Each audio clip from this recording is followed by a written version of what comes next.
नमस्कार हरि प्रेमियों, आपका हमारे YouTube चैनल में स्वागत है। सभी दर्शकों को जय संतोषी माँ। हरि प्रेमियों, कैसे हैं आप? उम्मीद है आप सब अच्छे होंगे।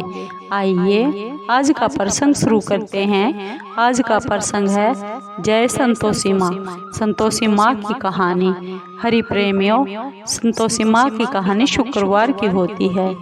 हरि प्रेमियों, ये कहानी सुनने से पहले अगर आप हमारे चैनल पर नए हैं, चैनल को सब्सक्राइब जरूर कीजिए और बेल आइकॉन को जरूर दबा लीजिए ताकि आप तक हमारे सारे नोटिफिकेशन पहुंचते रहे। हरि प्रेमियों, आपका एक भी सब्सक्राइब हमारे लिए बेहद मायने रखता है। आइए संतोषी माँ की शुक्रवार की कथा शुरू करते हैं।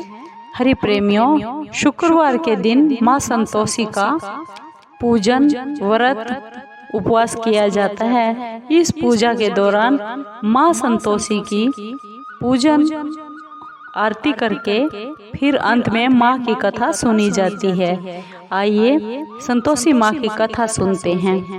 एक बुढ़िया थी, उसके 7 बेटे थे।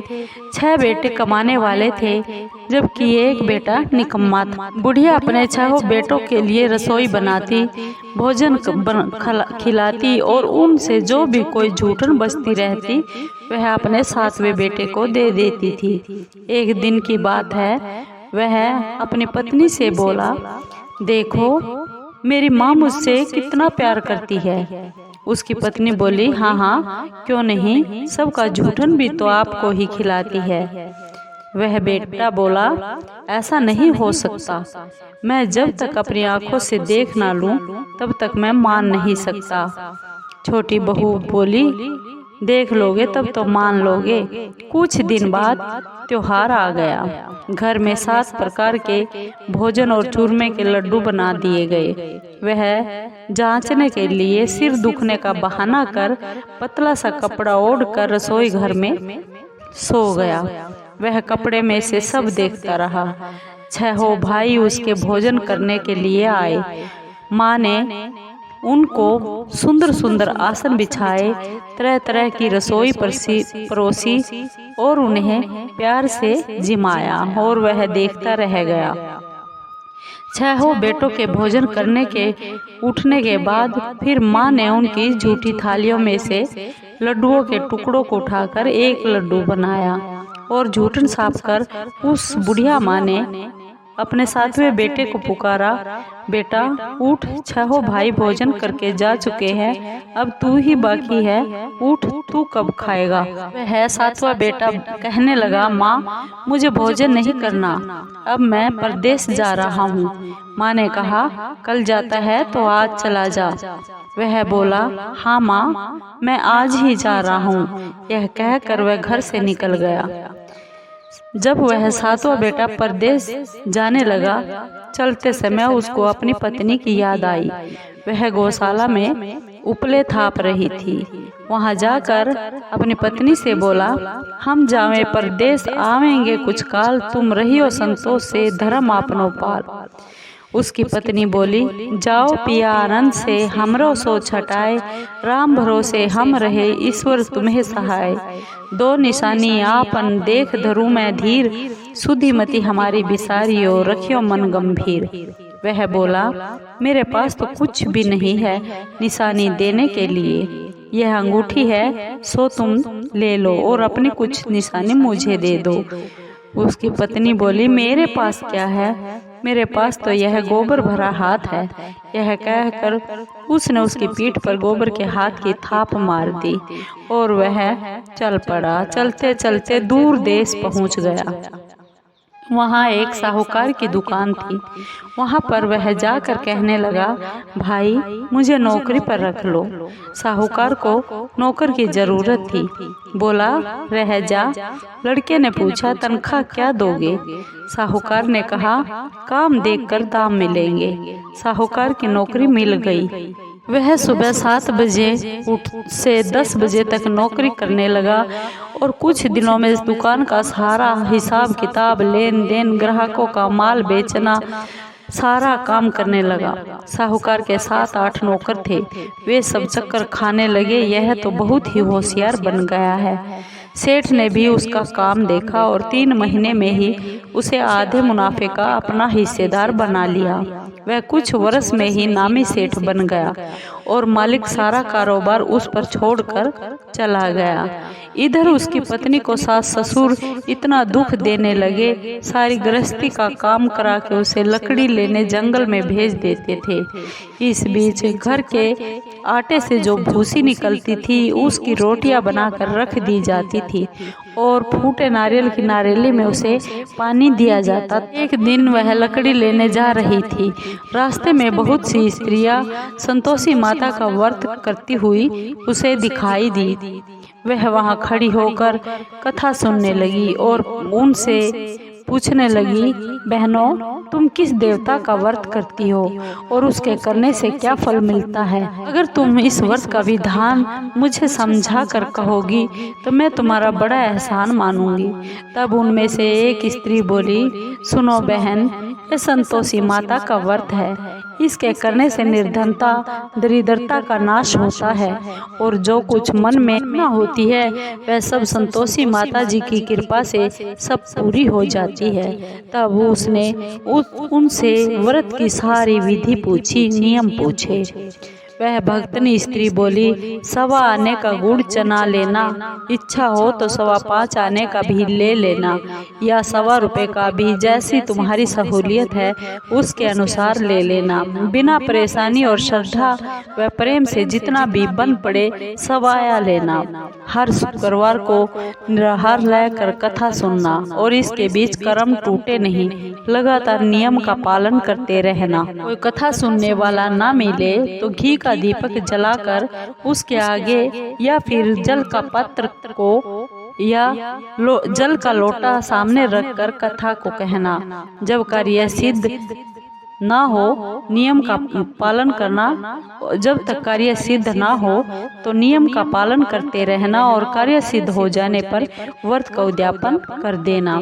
यदि किसी के ग्रह खोटे भी हो तो भी माता संतोषी वर्ष भर में कार्य सिद्ध कर देती है। फल सिद्ध होने पर उद्यापन जरूर करना चाहिए, बीच में नहीं। उद्यापन में 2.5 सेर आटे का खाजा तथा इसी परिमाण से खीर तथा चने का साग बनाना चाहिए। 8 लड़कों को भोजन कराना, जहाँ तक मिले देवर जेठ भाई बंधु के हो, ना मिले तो रिश्तेदारों और पास पड़ोसियों को बुलाना, उन्हें भोजन करा, यथाशक्ति दक्षिणा दे, माता जी का नियम पूरा करना। उस दिन घर में कोई भी खटाई ना खाना। यह सुन बुढ़िया के लड़के की बहू वहां से चल पड़ी। रास्ते में लकड़ी के बोझ को बेच दिया और उन पैसों से गुड़ और चना लेकर माता के व्रत की तैयारी कर आगे चल पड़ी और सामने मंदिर देखकर पूछने लगी, यह मंदिर किसका है? सब कहने लगे, यह मंदिर माँ संतोषी का है। यह सुनकर माता के मंदिर में जाकर चरणों में लौट पड़ी और दिन हो विनती करने लगी, माँ, मैं निपट अज्ञानी हूँ, व्रत के कुछ भी नियम नहीं जानती, मैं बहुत दुखी हूँ। हे माता, हे जगत जननी, मेरा दुख दूर कीजिए, मैं तेरी शरण में हूँ। माता को उस पर दया आ गई। एक शुक्रवार बीता कि दूसरे को उसके पति का पत्र आ गया और तीसरे शुक्रवार को उसका भेजा हुआ पैसा आ गया। यह देख जेठ और जिठानी मुंह सिकोड़ने लगे। लड़के ताने देने लगे, काकी के पास पत्र आने लगे हैं, अब तो रुपया आने लगा है, अब तो काकी की खातिर बढ़ेगी। बेचारी सरलता से कहती, भैया कागज आवे या रुपया आवे, हम सब के लिए अच्छा है। ऐसा कहकर आंखों में आंसू भरकर माँ संतोषी के मंदिर में आ मातेश्वरी के चरणों में गिरकर रोने लगी। माँ, मैंने तुमसे पैसा कब मांगा है? मुझे पैसे से क्या काम है? मुझे तो मेरे सुहाग से काम है। मैं तो अपने स्वामी के दर्शन चाहती हूँ। उन माँ ने प्रसन्न होकर कहा, जा बेटी, तेरा स्वामी आएगा, तेरा सुहाग आएगा। यह सुनकर खुशी से बावली होकर वह घर में जाकर काम करने लगी।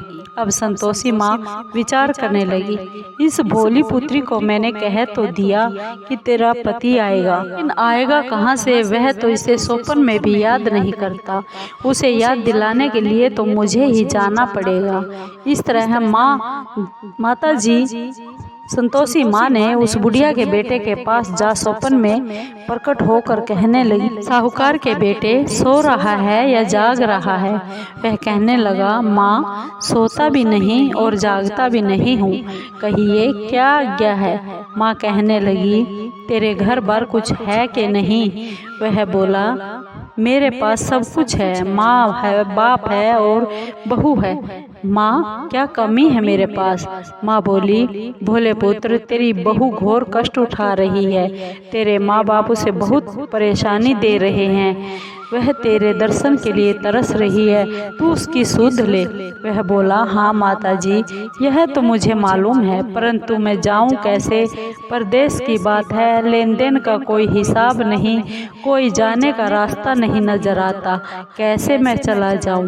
माँ कहने लगी, मेरी बात मान, सवेरे नहा धोकर संतोषी माँ का नाम ले, घी का दीपक जलाकर दंडवत कर दुकान पर जा बैठ और देखते ही देखते सारा लेन देन चुक जाएगा, जमा का माल बिक जाएगा, सांझ होते होते धन का बहुत भारी ढेर लग जाएगा। अब बूढ़े की सपने की वह बात मानकर वह नहा धोकर संतोषी माता को दंडवत कर घी का दीपक जला दुकान पर जा बैठा। थोड़ी देर में देने वाले रुपया ला कर देने लगे और लेने वाले अपना हिसाब लेने लगे। कोठे में भरे सामान के खरीदार नकद दाम दे सौदा करने लगे। शाम तक धन का भारी ढेर लग गया। मन में माता का नाम ले चमत्कार देख प्रसन्न होकर घर ले जाने के वास्ते गहना कपड़ा सामान खरीदने लगा। यहाँ काम से निपट वह तुरंत घर को रवाना हो गया। उधर उसकी पत्नी जंगल में लकड़ियाँ लेने जाती है और लौटते वक्त माता जी के मंदिर में विश्राम करती है। वह तो उसके प्रतिदिन रुकने का जो स्थान ठहरा। धूल उड़ती हुई देख वह माँ से पूछती है, हे माता ये धूल कैसे उड़ रही है? माता ने कहा, हे पुत्री तेरा पति आ रहा है, अब तू ऐसा कर लकड़ियों के 3 बोझ बना ले, एक नदी के किनारे रख, दूसरा मेरे मंदिर, तीसरा अपने सिर पर रख ले। तेरे पति को लकड़ियों का गट्ठर देखकर मोह पैदा होगा, वह यहाँ रुकेगा, नाश्ता और पानी खाकर माँ से मिलने जाएगा। तब तू लकड़ियों का बोझ उठाकर जाना और चौक में गट्ठर डालकर जोर से आवाज लगाना, लो सासू जी लकड़ियों का गट्ठर लो, भूसी की रोटी दो, नारियल के खोपड़े में पानी दो, आज मेहमान कौन आया है? माता जी से बहुत अच्छा कहकर वह प्रसन्न मन से लकड़ियों के 3 गट्ठर बनाती है, एक नदी के किनारे पर और एक माता जी के मंदिर पर रखा। इतने में वह मुसाफिर आ पहुंचा। सूखी लकड़ियां देखकर उसकी इच्छा उत्पन्न हुई कि हम यहीं पर विश्राम करते हैं और यहीं पर भोजन पानी बनाकर खा पी कर फिर गांव जाएंगे। इसी तरह रुककर भोजन बनाया, विश्राम करके वह गांव को गया। सबसे बड़े प्रेम से मिला। उसी समय सिर पर लकड़ी का गट्ठर लिए वह उतावली सी आती है। लकड़ियों का भारी बोझ आंगन में डालकर जोर से 3 आवाजें लगाती है, लो सासू जी लकड़ियों का गट्ठर लो, भूसी की रोटी दो, आज कौन मेहमान आया है, नारियल के खोपड़े में पानी दो। यह सुनकर उसकी सास बाहर आकर अपने दिए हुए कष्टों को भुलाने के लिए कहती है, बहू ऐसा नहीं कहते, तेरा मालिक ही तो आया है, आ बैठ, मीठा भात खा, कपड़े गहने पहन, भोजन कर। उसकी आवाज़ सुन उसका पति बाहर आता है। अंगूठी देखकर वह व्याकुल हो जाता है। माँ से पूछता है, माँ यह कौन है? माँ बोली, बेटा यह तेरी बहू है, जब से तू यहाँ से गया है तब से सारे गांव में भटकती फिरती है, घर का काम काज कुछ नहीं करती, हर पहर आकर खाना खा जाती है। वह बोला, ठीक है माँ, मैंने इसे भी देखा और तुम्हें भी देख लिया, अब दूसरे घर की चाबी दो, उसमें रहूंगा। माँ बोली, ठीक है बेटा, जैसी तेरी मर्जी वैसा कर। तब वह दूसरे मकान की तीसरी मंजिल का कमरा खोलकर सारा सामान जमा लेता है। एक दिन में राजा के महल जैसा ठाठ बाट बन गया। अब क्या था, बहुत सुख भोगने लगी। इतने में शुक्रवार आ गया। शुक्रवार व्रत के उद्यापन में हुई भूल किया खटाई का इस्तेमाल उसने अपने पति से कहा, मुझे संतोषी माता के व्रत का उद्यापन करना है। पति बोला, खुशी से कर लो। वह उद्यापन की तैयारी करने लगी। जिठानी के लड़कों को भोजन के लिए कहने लगी। उन्होंने मंजूर कर लिया, परंतु पीछे से जिठानी ने अपने बच्चों को सिखा दिया कि देखो, भोजन के समय खटाई जरूर मांगना, जिससे उसका उद्यापन पूरा ना हो। लड़के जीवने के लिए आ गए और खीर और खाना पेट भर कर खा लिया, परंतु बाद में खाते ही कहने लगे, हमें खटाई दो, खीर खाना हमको नहीं भाता, यह देखकर अरुचि होती है। वह कहने लगी, भाई, खटाई किसी को नहीं दी जाएगी, यह तो माँ संतोषी का प्रसाद है। लड़के उठकर खड़े हो गए और बोले, पैसा लाओ। भोली बहू कुछ भी नहीं जानती थी, उन्हें पैसे दे दिए। लड़के उसी समय हट करके इमली खटाई लेकर खाने लगे। यह देखकर बहू पर माताजी ने कोप किया। राजा के दूत उसके पति को पकड़ कर ले गए। जेठ और जेठानी मन माने वचन कहने लगे, लूट लूट कर धन इकट्ठा करके लाया है, अब सब मालूम पड़ जाएगा जब जेल की मार खाएगा। बहू से यह सब वचन सहन नहीं हुए। रोती हुई माताजी के मंदिर में गई और कहने लगी, हे माता, तुमने यह क्या कर दिया? हंसा कर अब भक्तों को क्यों रुलाने लगी हो? माँ बोली, बेटी, तूने उद्यापन करके मेरा व्रत भंग कर दिया है। वह कहने लगी, माता जी, मैंने कुछ अपराध नहीं किया, मैंने तो भूल से लड़कों को पैसे दे दिए थे, मुझे क्षमा करो, मैं फिर तुम्हारा उद्यापन करूंगी। माँ बोली, अब भूल मत करना। वह कहती है, अब भूल नहीं होगी माँ, अब बतलाओ वे कैसे आएंगे? माँ बोली, जा पुत्री, तेरा पति तुझे रास्ते में आता मिलेगा। वह निकली, राह में पति उसे आता हुआ मिला। वह बोलने लगी, कहाँ गए थे? वह कहने लगा, इतना धन जो कमाया है उसका टैक्स राजा ने मांगा था, वह भरने गया था। वह प्रसन्न होकर बोली, भला हुआ, अब घर को चलो। कुछ दिन बाद फिर शुक्रवार आया।